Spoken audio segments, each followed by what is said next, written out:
Tiangco, ang inyong kapulsong totoo.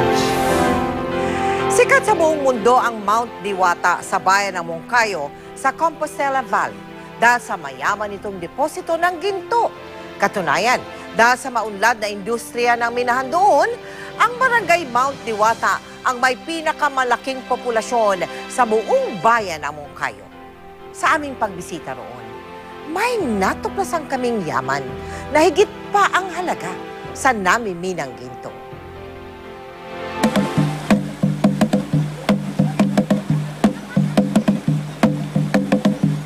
Dito sa bundok ng Diwata sa Compostela Valley, ilang siglo na ring naninirahan ang tribo ng Mandaya, na kinikilalang pinakamakulay na tribo sa Silangan, Mindanao.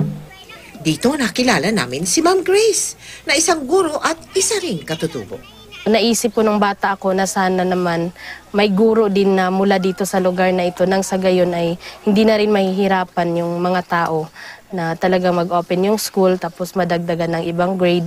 Sa layo kasi ng kanilang lugar, napahirapan pang puntahan dahil sa daan, madalas na mawalan sila ng guro. Kaya naisip ni Ma'am Grace na ialay ang katuparan ng kanyang pangarap para sa mga kabataan ng kanyang tribo. Kaya naman nung makita ng mga tao na nakapagtapos ako, parang naengganyo na rin yung mga tao. Kasi noon talaga hanggang makabasa lang, kontento na yung mga tao. Ngayon, siya na ang teacher in charge ng Matangad Elementary School at patuloy siyang nagiging inspirasyon ng kanyang mga katribo. Sa bayan ng Moncayo na naninirahan si Ma'am Grace kasama ang kanyang asawa at anak. Sa aming muling pagsadya sa Sitio Matangad, may nakasabayan kaming grupo ng mga nagmumotor. Dahil masukal at mabato ang kalsada, tanging habal-habal lamang ang nakakadaan dito. Mahirap po talaga ang daan doon, sir. Kailangan po, sir, malakas at saka matitigas yung mga tuhod, sir, para hindi bumagsak sa daan.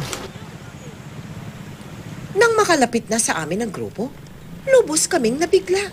Dahil sila Ma'am Grace at ang kanyang mga co-teacher pala. Sa tikas at galing sa pagmamaniobra ng manibela, abay, aakalain mong habal-habal drivers na rin sila. Hindi alintana ang hirap at panganib. Ang namamayani sa kanilang isip, ang mga bata na sa kanila'y sabik na naghihintay. Ngunit maya-maya pa. Ano nangyari, ma'am? Natanggal yung bolt kasi na sa bato. Nasangit? Asan po yung natanggal? Sumabit ito to. Sumabit dun sa malaking bato. Sumabit sa bato. Hindi ka na masurugong? Kanay po, duwag na siya, ma'am. Ano kayang mangyayari kina Ma'am Grace? Makakarating kaya sila sa kanilang paaralan para sa pagbubukas nito para maipaabot ang isang magandang balita para sa mga katutubo doon.